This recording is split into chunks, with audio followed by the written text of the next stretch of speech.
When someone tells you you've got cancer for the first time, it kind of knocks you back a little bit. It's not something that anyone really expects. About 13 years ago, when I was originally diagnosed with multiple myeloma, I was searching out where do I go for this treatment. I realized that there's no cure for multiple myeloma today. I decided I wanted to go to some place where the researchers were, a place where they worked with this disease every day. When I started looking around for places like that, Little Rock UMS came up on the list, and we started to seek treatment here. The big thing that kept me coming from Arkansas to Arkansas initially was I got stuck on how would I do that. You know, we just moved 3,000 miles away. Now we're going to go 2,200 miles for treatment. What does it even look like? And Dave has this new job, and you know, it was very confusing for me. And I took him to a local Sacramento doctor. You know, everybody wants to do it close to home. It's a common thing. And I was just so appalled with her lack of information that even I had that was different from hers. First is what is multiple myeloma, right?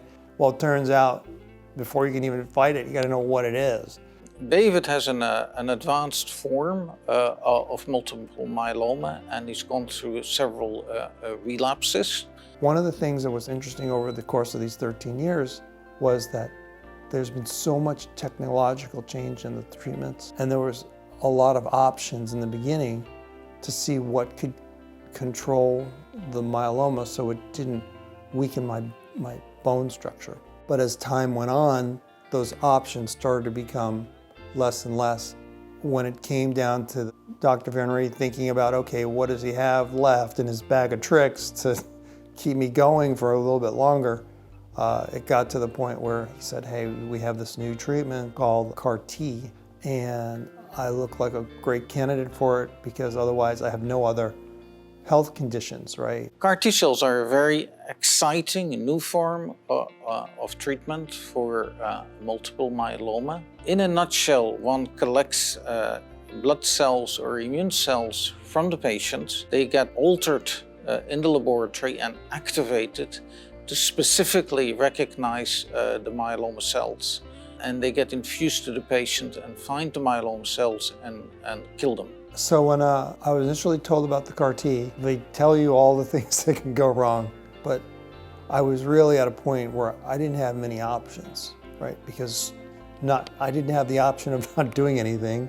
All the other therapies that I'd tried weren't working. I never wanted to be part of the pity party, right? That was never my focus. It was always, what do we have to do? What's next? How do I improve my situation? Because I wanted to live. I wanted to go forward with my life and make the best of what I had available to me. At this moment in time, the CAR-T cell therapy is approved for patients with multiple relapses. This therapy can be quite effective even in advanced disease, and 30 to 50% of patients will achieve a complete remission with CAR-T cell therapy. So to some extent, David's response is very encouraging and certainly typical for a significant proportion of myeloma patients. I started this treatment in the beginning of November, and I was in the hospital for a week. And as of today, I'm cancer-free.